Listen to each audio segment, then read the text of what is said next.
raro. Isso é tão presente, como eu falei para nós. Gustavo.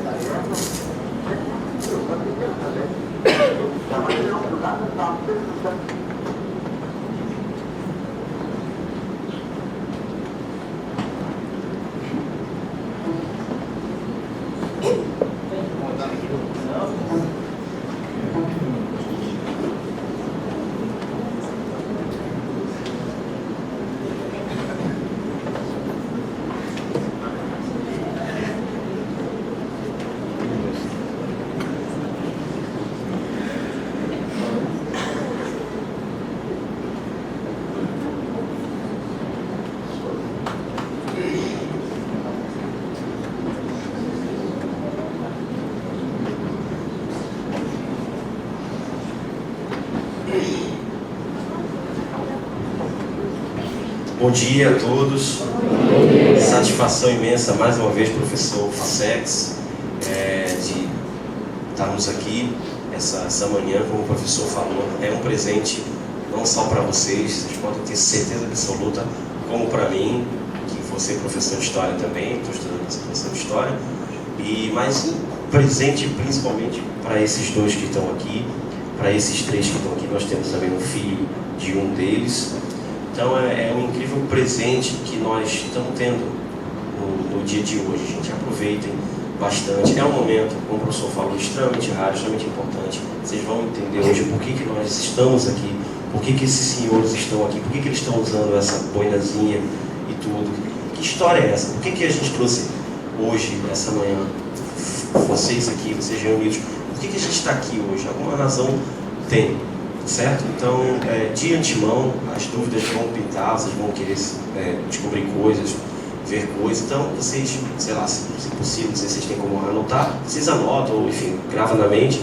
No final, a gente vai abrir para vocês verem, vocês podem falar com eles no final, tá bom? Nós temos aqui o Souza, Capitão Souza, e temos aqui o seu Joaquim Hipólito de Medeiros, tá bom? De antemão, tudo que nós vamos falar aqui, se vocês quiserem alguma cópia de alguma coisa, tem material bastante, é só entrar no e-mail, enviar um e-mail para mim que a gente pode ver o que a gente pode fazer essas cópias para vocês, tá bom? Vamos lá, meu nome é Luiz Gustavo, eu vou ser professor de História. Pode passar, professor.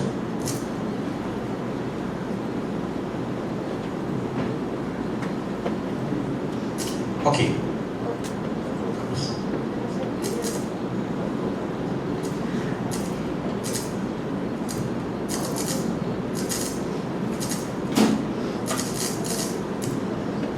Ok, gente, essa manhã especial, como o professor já comentou com vocês, nós vamos falar sobre a Força Expedicionária Brasileira. Por que a gente vai falar dela, né? Primeiro eu vou abrir falando por que nós vamos falar, no final a gente vai entender e por que não falar dela. Vocês vão entender isso mais claramente, né?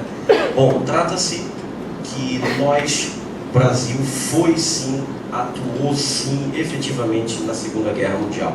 Todos aqui já devem ter assistido algum filme falando sobre a Segunda Guerra Mundial, algum fato de quem gosta de história, até de quem não gosta de história, sempre esse assunto é um assunto que volta. Por que volta? Porque o mundo, principalmente o século XX, o século passado, ele pode ser antes e após a Segunda Guerra Mundial. Gente, nós temos o nosso país que participou efetivamente, foi o único país da América Latina que mandou uma tropa para lá, que participou efetivamente. Só que nós não tínhamos estrutura alguma para tal. Nós, a maioria, 85%, se eu não me engano, Souza, em torno disso, eram homens do campo, homens da roça mesmo, rurais mesmo. Então eles foram retirados, digamos, vamos assim dizer, o nosso país sem estrutura transformou um homem do campo, um homem rural, num soldado, num combatente, para ir para a Itália. Lá, a FEB, nós vamos falar muito sobre essa sigla, Força Expedicionária Brasileira, da qual eu nunca tinha ouvido falar na escola, quando eu tinha a idade de vocês. nunca ouvi falar, passou. Apenas que o Brasil participou, aquela coisa toda. Mas o termo FEB e o porquê que ela existiu, qual era a importância dela, eu nunca ouvi falar. E pasmem, eu estou na faculdade, já falei com 5 professores meus. Nenhum, absolutamente nenhum dos 5 que eu falei, absolutamente nenhum, sabe o que quer dizer FEB. Isso é incrível. Então demonstra um total desinteresse pela cultura do nosso país e pela história do nosso país. Nós temos aqui hoje o privilégio de ter 2 homens que são a história viva. É uma história que a gente pode tocar, uma história que a gente pode conversar com eles. Porque a gente estuda Dom Pedro I, Tiradentes, que são, obviamente, personagens importantes, mas que ficaram lá para trás. Então aqui nós temos 2 caras que fazem parte da nossa história mesmo, a história viva. Então a cada dia que passa nós temos menos um deles aqui conosco. Então eles estão com certeza felicíssimos também. Foi um desafio, eu falei, vamos, eles toparam logo, incrível. Não foi fácil estar aqui, mas nós estamos aqui firme e forte. Obrigado, vocês estão olhando aqui para ele, depois vocês vão poder bater um papo com eles mesmo, tá bom? E por que não falar da FEB? Eu já falei por que a gente vai. Por que não falar da FEB? É bem simples. A FEB, ela foi uma tropa enviada do nosso país para a Itália com 25.334 homens, dos quais 301 eram potiguares, dos quais hoje nós temos 25 vivos. Desses 301 que foram para lá, 301 potiguares que foram para a guerra, lá na Itália, nós perdemos apenas 6 deles. Em termos de números, é um número expressivo se a gente parar e pensar. Mas a guerra, ela não se faz só de números, ela se faz de traumas, ela se faz de histórias muito tristes. Nós estamos falando de uma guerra, nós estamos falando da Segunda Guerra Mundial, nós estamos falando do exército alemão, que era armado até os dentes. Os caras eram preparados mesmo, deviam para acabar com tudo. Então, ao longo aqui do dia, vocês vão descobrir algumas coisas e conhecer tantas outras, tá bom? Não vou me alongar muito. Obrigado. Agora com a palavra, nosso meu querido amigo, que eu conheci bem rapidinho. Eu vou dizer a história do Souza bem rapidinho. Como é que eu conheci, pelo menos? A história dele ele vai contar. Conheci o Souza através daquele cara que está ali atrás. Pode todo mundo olhar para ele. Esse é o Fred. Esse cara é sensacional. É um pesquisador absurdo. Esse cara fez um filme fantástico. Depois, se vocês quiserem, pode entrar em contato comigo pelo meu e-mail. Eu passo para vocês com muito prazer. O filme se chama Natal, Encruzilhada do Mundo. Vocês vão descobrir coisas, não acreditem. E neste filme, neste documentário, tinha, entre outros senhores, falando do que viram, do que não viram em Natal, tinha o Souza. Assim que eu vi o Souza, estava lá, Herói de Monte Castelo. Eu dei pausa e telefonei pro Fred. Fredão, cara, esse cara foi pra guerra mesmo? Aí Fred, foi. Pô, eu tenho que conhecer esse cara, meu. Eu tenho que conhecer esse cara. Daí pra frente a gente ficou amigo e, enfim, toda semana eu vou na casa dele e a gente já tem esse elo bacana. Obrigado, Fred, pelo filme. Vocês vão poder ter contato com esse filme sim. Agora, meus queridos, com a palavra, meu querido amigo Capitão Souza.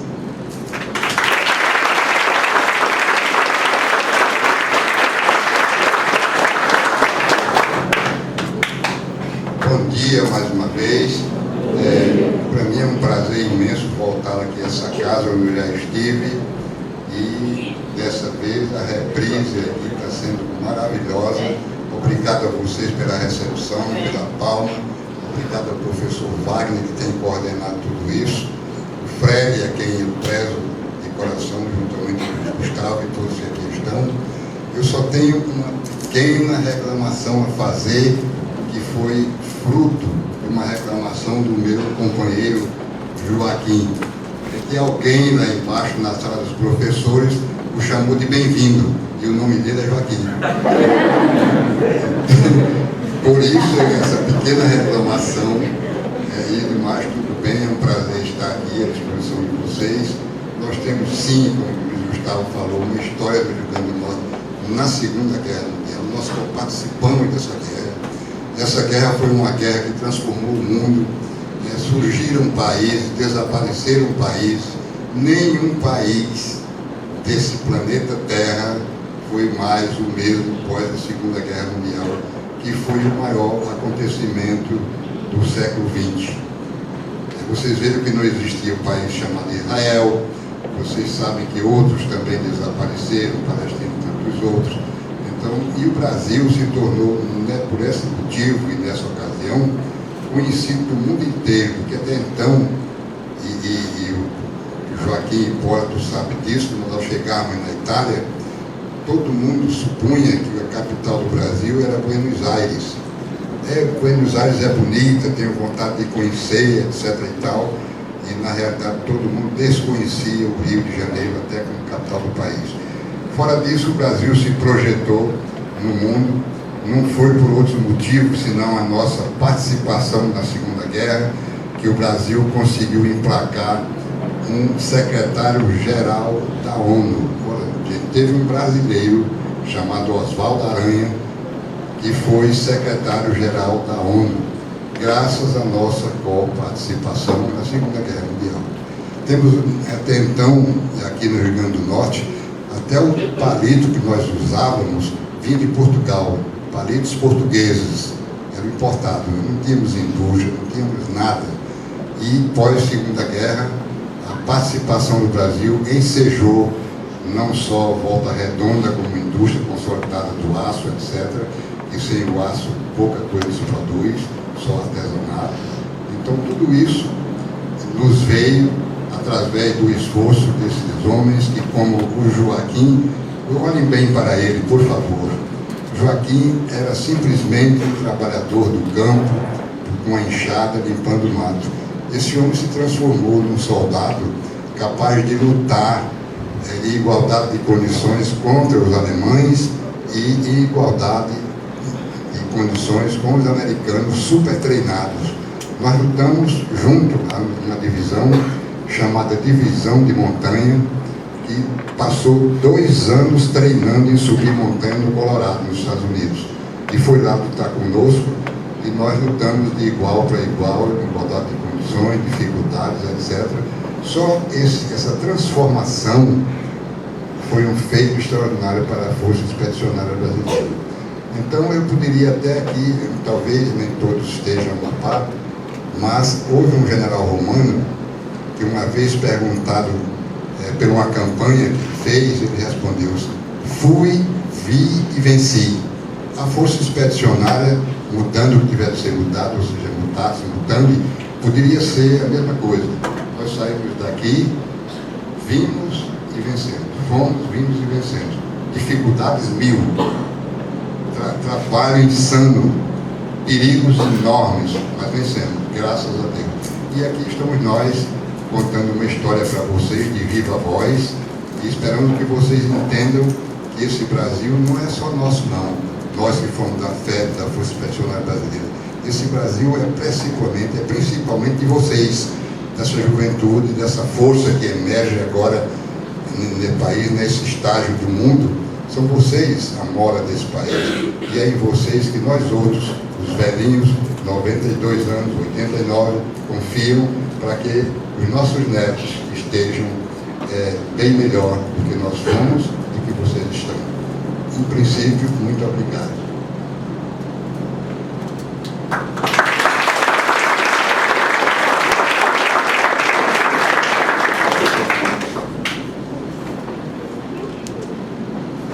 Aqui eles estão fazendo a revelação da minha idade, que nem precisava ter dito, né? Mas eu sou um velhinho aprumado ainda, viu?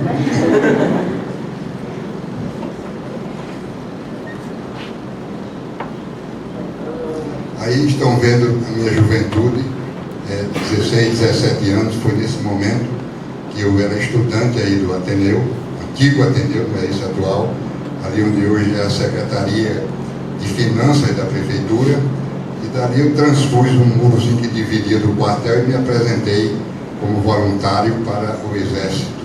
Fui então incorporado ao Exército nessa época, 17 anos.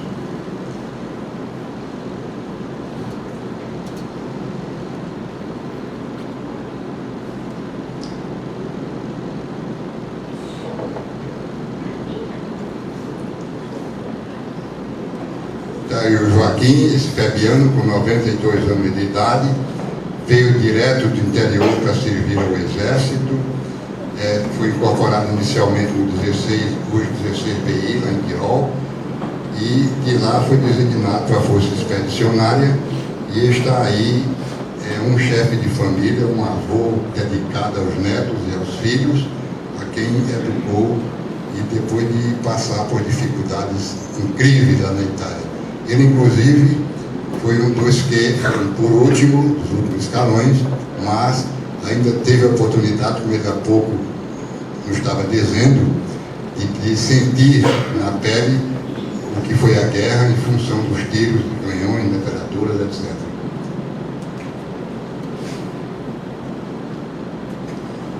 Alcindo Arnaldo da Silva. Esse nosso companheiro havia assumido o compromisso de vir, mas passou mal de ontem para ontem e hoje está em casa com aquele aparelho que vocês conhecem chamado Holter, que mede as batidas do coração e que a pessoa tem que largar a esposa de lado e dormir com ele ao lado ao invés de dormir com a mulher. Para amanhã, no dia seguinte, está com ele um mapa feito.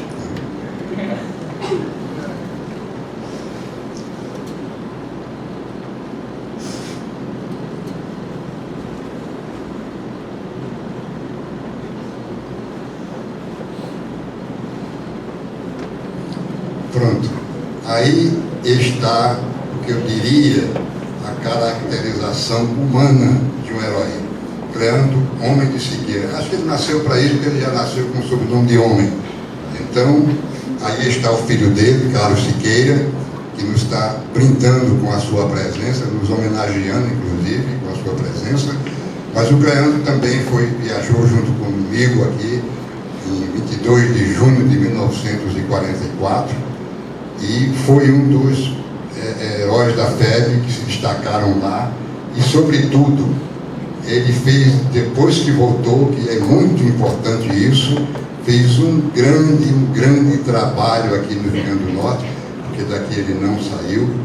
Ao voltar da FEB foi para São João del Rei, pescou uma mineira e veio aqui para Natal, a trouxe para cá e conservou-a até hoje aqui. Então, o Cleanto teve uma atuação extraordinária na aglutinação, na manutenção do contato com todos aqueles expedicionários que, no princípio, ao retornarmos, sofremos muito. Sofremos, eu falo em termos coletivos, porque a história é um pouco particular em relação a ele. Mas o Joaquim, por exemplo, ao voltar da FEB, ele foi simplesmente mandado embora do quartel, é claro, já cansado, estressado de uma guerra e, sobretudo, sem emprego. Porque, veja bem, a pátria, de modo geral, e nós outros aqui com o estágio de civilização que nós tínhamos, com o nosso modo de vida, prestou o serviço, concluiu, mandava embora. Então, o indivíduo não tinha uma qualificação profissional, não tinha vaga para emprego em lugar nenhum, no comércio, na indústria, nem ele estaria qualificado para isso. Além do estresse, além das neuroses que ele trazia da guerra, ainda enfrentou essa outra batalha que é o desemprego, para a manutenção da família, etc. Então, essa aglutinação com a associação, juntar esses homens, fez com que depois, muito a posterior, é claro, muito depois, melhorassem essa situação. Hoje ele tem uma pensão com quem que pode manter a família. Mas o Cleanto é parte desse trabalho. Ele é o homem que conseguiu presidir a Associação dos Veteranos da FEB em Natal durante 30 anos, se não me falha a memória isso, Carlos, um pouco mais de 30 anos. E infelizmente faleceu quando completaria uns 8 dias antes de completar os 90 anos de idade.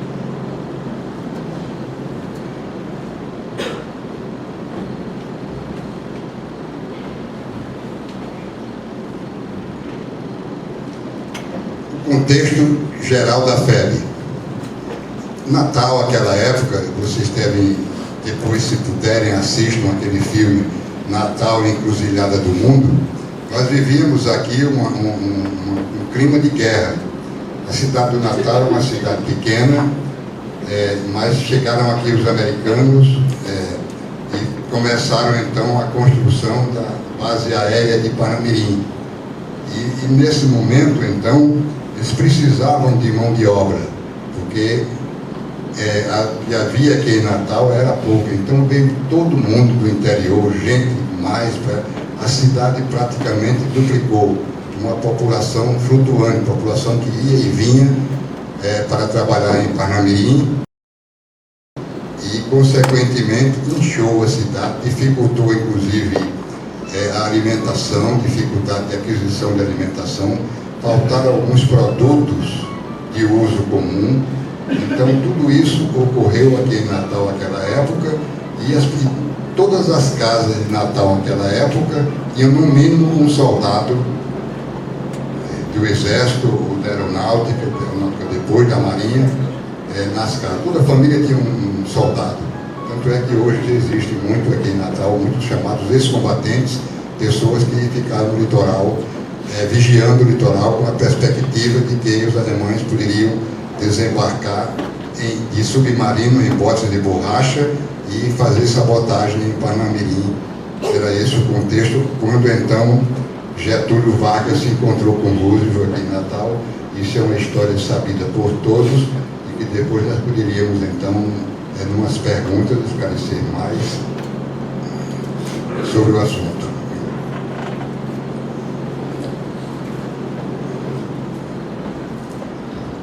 Quando eu fui designado para a FEB, um pouquinho antes, houve assim uma inspeção rigorosíssima, uma inspeção de saúde rigorosíssima, e tinha um formuláriozinho para ser preenchido.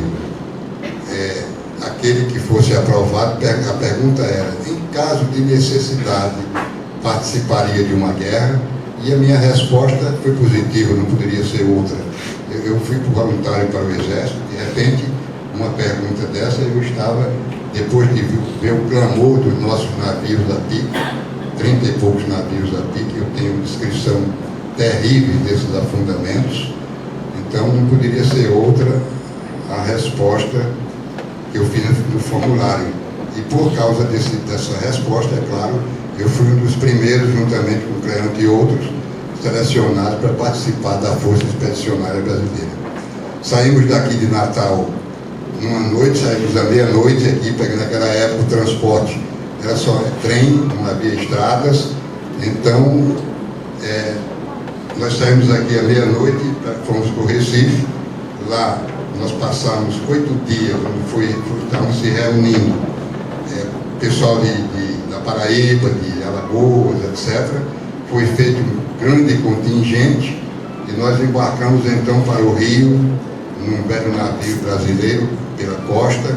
O navio se chamava Almirante Jaceguai, foi a penúltima viagem dele, porque estava já caindo aos pedaços, e gastamos 7 dias para chegar ao Rio de Janeiro, e lá eu fui então incorporado ao Regimento Sampaio, lá na Vila Militar do Rio de Janeiro, já em preparatório, já se preparando para o embarque da Força Expedicionária. Lá, depois de muitos treinamentos, nós embarcamos então num navio americano, no meu caso, o navio General Mann, é o nome desse navio, e foi um trajeto extremamente difícil, porque nós fomos localizados num compartimento muito abaixo do nível da água, um calor maior, 10 vezes maior do que o que faz aqui.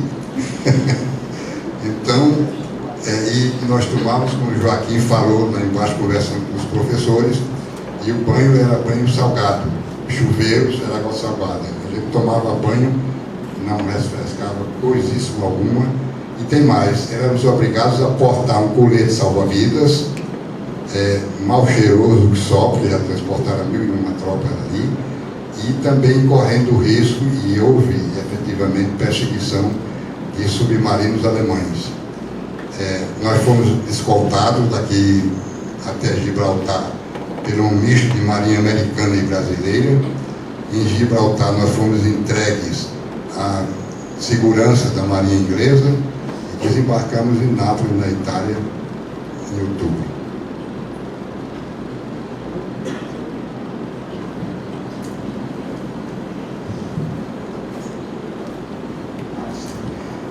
nesse trajeto para a Itália, é claro, a gente cruzava a linha do Equador. E ainda hoje persiste um cerimonial a bordo de quem transpõe a linha do Equador. Há uma espécie de bumba meu boi, vamos chamar assim, para que vocês entendam um pouco. O comandante do navio se transforma no rei Netuno e toda a tripulação vem prestar homenagem a todos os passageiros e tal. Em suma, há uma cerimônia a bordo na cruzada da linha do Equador. No nosso caso, inclusive, o comandante prometeu a soldadesca um prêmio naquela época de 1.000 cruzeiros a quem primeiro avistasse a linha do Equador. Eu acho que até agora tem gente procurando aí, esses velhinhos aí, para divisar a linha do Equador, que era essa linha imaginária que passa aí, e era então concedido um diploma a cada um dos componentes da tropa, que recebia e guardava, e o Creanto guardou carinhosamente esse diploma, cujo modelo, cujo diploma aqui está.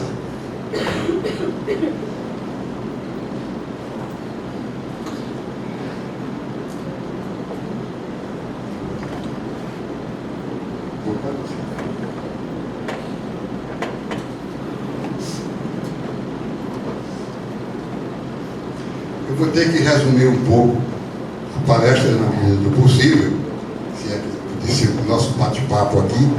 Seguinte, desembarcados que fomos na Itália, de repente nós fomos reembarcados numa barca de desembarque.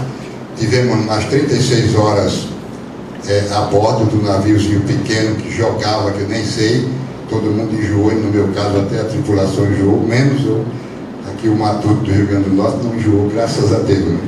Então, e em seguida nós vamos entrar novamente em treinamento e receber o armamento, que era um armamento diferente do que nós tínhamos aqui.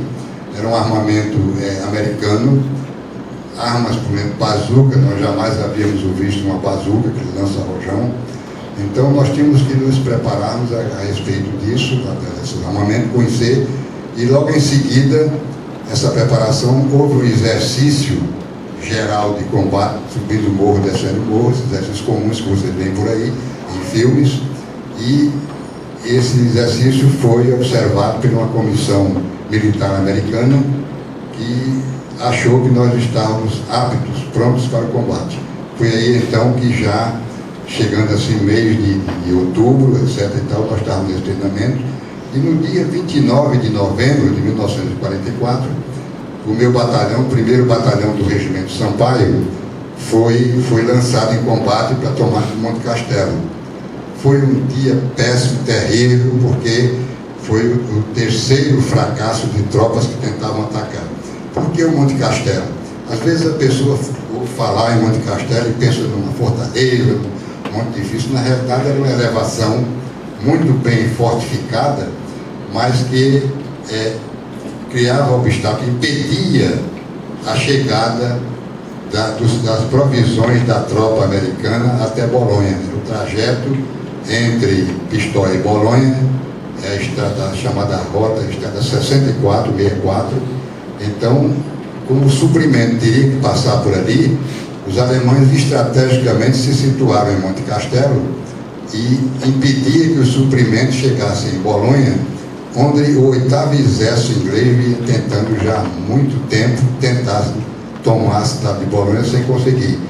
Então, por isso, o nosso regimento foi incumbido, o primeiro batalhão do Regimento Sampaio, foi incumbido de tomar esse monte lá, chamado Monte Castelo. Até o nosso comandante, o coronel, chamou de cocuruto. Vamos tomar um cocuruto e tal, ele pensava que era uma bobagem. E fomos, e foi aí que eu tomei contato efetivamente com a crueldade, com os horrores de uma guerra.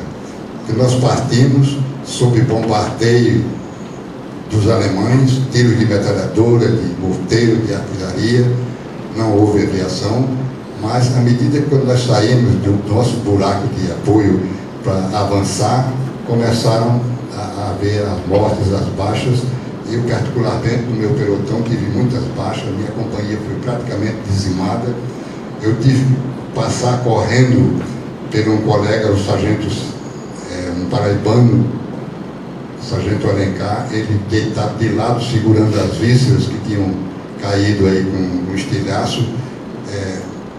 Uma das bombas caiu em cima de um fuzil de um soldado e a gente via no ar os pedaços de carne voando. Em suma, um quadro dantesco, a ponto de um dos combatentes assim ficar inteiramente louco com aquilo ali. Então foi um dia inteiro nesse combate. Começamos assim às 5 da manhã, tentando avançar, e ao entardecer, depois de muitas baixas, nós tínhamos avançado 500 metros. Estava distante do Monte Castelo. Depois foram feitas outras tentativas com outros batalhões e também foi difícil. E somente no ano seguinte eu voltei a participar do Monte Castelo, quando desta feita nós conseguimos tomar o monte, porque fomos flanqueando, fomos andando pelos lados e tal, e conseguimos chegar até lá. Durante a fase, após esse ataque de 29 de novembro, aí nós ficamos assim posicionados em foxhole, quer dizer, buracos na terra, ali, bunkers, etc. e tal, para aguardar a chegada do inverno, que já estava chegando, o frio intenso, neve. Lá na nossa região chegou a 17, 18 graus abaixo do zero, e aí vem a criatividade que os americanos acharam incrível, do nosso pracinha, do nosso soldado, principalmente começou pelo soldado do campo, os Joaquins da vida, porque os americanos forneciam 4, 5 pares de meia para que os pés não congelassem, chamado pé de trincheira. Era uma doença que acometia os soldados que ficavam dentro do buraco, em pé, com a arma pronta, vigiando durante a noite para ver se vinha algum contra-ataque ou não, e ali com aquele tempo de permanência, os pés congelavam. E houve muitos casos de amputação de perna lá no 5º Exército Americano, em função disso. Então eles forneciam 4, 5, 6 pares de meia, e a pessoa enchia o pé de meia assim, para ver se não era pé de meia, mas era um pé de meia. Então, para evitar o frio. Então foi que surgiu no nosso regimento a ideia de soldados que vieram do campo, pegavam então capim, feno, é o capim que produz lá, pegava o feno e forrava o pé com o capim e não passava o frio. Então a nossa tropa, a Força Expedicionária Brasileira, foi a que teve menor incidência de pé de trincheira no front na época do inverno. Isso chamou a atenção do comando americano, que mandou uma comissão para verificar o que era. Tinha sido a improvisação do nosso soldado que criou essa defesa do organismo, que inclusive às vezes botavam até resto de jornais, eram poucos jornais por lá, mas principalmente o capim. Foi uma criatividade nossa que impressionou extremamente o comando americano. Isso aqui é o meu pelotão. Aqui eu quero chamar a atenção para esse cidadão de bigode aqui, Tenente Célio Dalva Regueira da Costa, tem uma história bonita. Esse homem nasceu em Recife, no Derby, Célio Regueira da Costa, mas ele nasceu, o pai ansioso que ele nasceu, a mãe em trabalho de parto no quarto e o pai dele na varanda para lá e para cá e tal. Quando anunciaram que o filho tinha nascido, ele foi olhando assim o horizonte, o céu, e viu a estrela d'alva. Ele aí acrescentou no nome dele Célio Dalva Regueira da Costa. Foi um dos heróis da FEB. Ele comandou o meu pelotão, nós estávamos numa posição em Monte Belvedere, e com um tiro de canhão, um tiro de tanque alemão, tiro direto de tanque, foi ferido na perna, foi para o hospital. De lá ele não quis ir para a retaguarda, para outro hospital, pediu para permanecer e depois voltar à frente, e voltou no comando já de outro pelotão que não era o meu, e levou uma rajada de metralhadora nas pernas e foi evacuado para o Brasil. Chegou em Recife, então capitão, depois major, e ficou ainda servindo o exército, mas já sem condição física. Então, mas para você ter uma ideia de como era o tratamento do pós-guerra, o pessoal não tinha planejamento para isso. Isso é uma das coisas que eu gostaria de chamar a atenção, é que quando nós voltamos, o pessoal ficou esquecido. A nossa memória é muito fraca. A história do Brasil hoje não é conhecida. Esses homens voltaram sem emprego, sem assistência médica. Esse tenente, por exemplo, tinha sido da ativa do Exército. Nós em Recife, morava à época em Recife, nós nos cotizamos para mandar aos Estados Unidos para ele fazer um tratamento. E ele morreu muito novo ainda, major reformado, morreu muito novo. Então, com esses outros casos, eu tenho um caso, por exemplo, de um soldado aqui do Rio Grande do Norte, que me procurou certa vez tentando voltar para o Exército, não tinha como, a legislação não permitia. Mas vejam bem, ele veio da FEB, foi mandado para casa. E aconteceu o seguinte, o nosso ordenado na FEB, um detalhezinho para chamar a atenção, é dividido em 3 partes. Uma parte ficava com a família, outra parte era depositada no Banco do Brasil, como fosse uma poupança, mas sem juros, e a terceira parte a gente recebia lá, para despesas lá. Então o pessoal recebia lá, gastava, a família gastava aqui, o soldado voltava, ia no Banco do Brasil e recebia uma merrecazinha lá no Banco do Brasil, e com a cultura que ele possuía, natural, estressado de guerra, queria desabafar, queria viver. Então, para o caminho, seria o baixo meretrício, farras, etc. E então gastava esse dinheiro todinho que estava no Banco do Brasil nisso, e depois ficava sem emprego e sem meio de vida. Então, um caso típico aqui do Rio Grande do Norte que eu presenciei é um soldado que morava em São Gonçalo do Amarante. Eu estava de volta da FEB, eu estava servindo no 16 aqui, e ele foi lá me procurar tentando voltar para o Exército, mas a legislação não permitia. Então ele me contou a história. Ele veio da Itália, no Rio, veio pelo Rio, veio para cá, para Natal, tirou o dinheiro do Banco do Brasil, gastou todo ele aqui, mas ficou um pouco, gastou uma parte aqui, pegou um pouco, passou por Macaíba. Lá ele contratou 2 sanfoneiros e levou logo os 2 para o São Gonçalo do Amarante.